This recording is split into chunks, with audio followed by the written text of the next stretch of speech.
We're going to be talking about Section E, property. So in E1 is a tax map key, otherwise known as a TMK. This is the unique number assigned to every property, and every property, it's kind of like the property social security number. And if you completed the zip forms using the MLS link, it'll automatically insert this information. If you didn't, however, then you would have to manually enter this in, which then you run the risk of getting this wrong because it shows up a number of different times on different forms throughout the contract. So make sure that you do it correctly and check that number. You'll notice that in the last blank area here is if it's a condo, townhome, a CPR, it'll have something that's in there, but one of the tests for if something is a single family residence is this will either be blank or 0000. So this is the TMK. Make sure you complete that. It's super, super important. The other thing here is fee simple versus leasehold. I would say a vast majority of the time you're going to be dealing with fee simple, which is very normal in this market here. But there are still leasehold properties that exist out there. So make sure that you know which one it is and fill it out as you should. In the description, there's a lot of different ways that you can fill that out. I would say ask your BIC to give you some direction. I wouldn't get too fancy. This line does not allow for a lot of information on there. And if you put something that exceeds that line, it'll automatically create an addendum on there, which is happening quite often now. So it'll add, instead of 14 pages to this contract, it'll be 15 pages.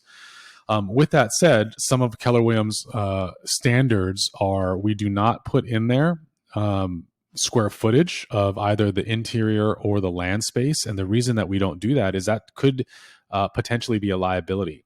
So if we put on there that it is 1,300 square feet and they do an appraisal and it comes in at 1,250 square feet, the extra 50 square feet could create a liability should that buyer say, hey, I wrote the contract with the intention of buying this type of property with this square footage. So we don't put that on there. That's something that we leave for title and escrow to verify along with the appraiser.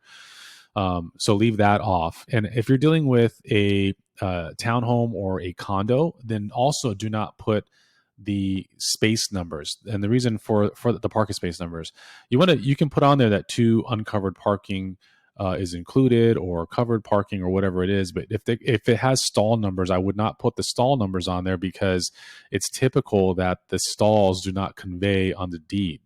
If they have the right, if the owner has a right to a certain number of stalls, the right to those certain number of stalls will convey, but not the actual stall numbers. They can be changed and moved around. And some people are superstitious as to what number stall they receive. So I would avoid that altogether. Likewise, on the listing, when you have a listing where it says stall number for the MLS, I would put TBD, put to be determined. And then when you, on Showing Time or any other application that you're using to give further information onto where they can park and all that kind of stuff, then you would say what stall number it is. So it's not on an official public record type of document. And then you'll note here, it says the full legal description will be provided in the title report. So you don't have to rely too heavily on this. It is something that will be provided to them in the title report. And they have the buyer has that contingency and that protection to review that in full. Moving to E2, inclusions. Sale includes all built-in furniture, attached existing fixtures, built-in appliances, electrical, gas, and plumbing fixture systems, attached carpeting, and the following indicated items. Seller shall not substitute any inclusions. Fill in all blanks, and again, write NA if not applicable. So AC, this is in the 2019 iteration of the purchase contract, they split this up. It was just like kind of air conditioned or not air conditioned. And now they've made the difference to spell out whether it's central, split, or window. Hopefully you know what those things are. But I would go through and make sure, and some of this should be twofold, is how you're going to complete this is looking on the MLS in the section that says inclusions. You're going to put in there what the listing agent has listed for inclusions, but also as you're doing your walkthrough of the property, hopefully you've seen it with the client either ahead of time with them during a showing, at an open house, whatever the case might be. If there's anything that's off, like I'll give you an example. If they have a central AC unit. That's not something that someone can take with them necessarily. If they have a central AC unit and they don't note that on the inclusions, you may want to indicate that, but also have good communication and reach out to the listing agent and find out, hey, out of curiosity, was that a typo? Because I'm going to send my offer in and I'm going to include that, obviously.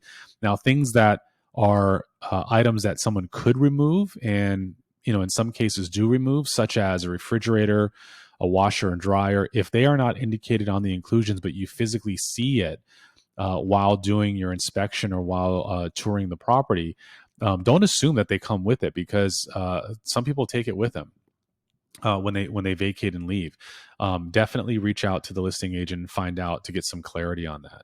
The other thing that you can indicate on other too, you can put on there either here or in section Q if you want a certain number of keys. The built into the contract is standard for just one set of keys, but if you wanted a certain amount of fobs to get into gated areas or community areas, number of garage fobs, those kind of things can be added here, or it can also be added into section Q.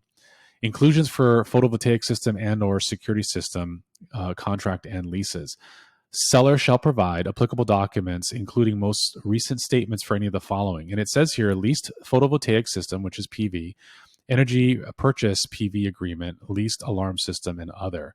Seller shall provide documents indicated above to buyer and notify service provider of this purchase contract no later than blank days after the acceptance date. Upon receipt of these documents, buyer shall have blank days to determine this purchase contract pursuant to, terminate this purchase contract pursuant to paragraph 02. If buyer does not terminate, buyer shall apply for transfer of service within 3 business days after buyer's approval of documents. So here's where we differ from some other firms. If you notice up here in E2, and I know we're at E3, but I'm going to skip back up as a reference point. E2 is photovoltaic system, and it has in parentheses owned system. So one could assume that when you're talking about this, it's only talking about lease, and because it says lease photovoltaic system, lease alarm system, what have you. But here's the situation, and here's where it's different, is if it were a leased system, you can put NA here and then check here, right? Because you want that information for a leased PV system. However, if it were an owned system, I would check X here, but I would also check X here, and I would just do a strike through of leased photovoltaic system. Obviously, leased alarm system wouldn't be applicable anyways. And then for other, you can put on there like any warranty information, maintenance agreement information, or whatever it is. The reason is because when you own a system, it's not like they're void of having any documentation. And it's really important that if you have an owned system, that's great. There's no payment on it, but has it been kept up? How old is it?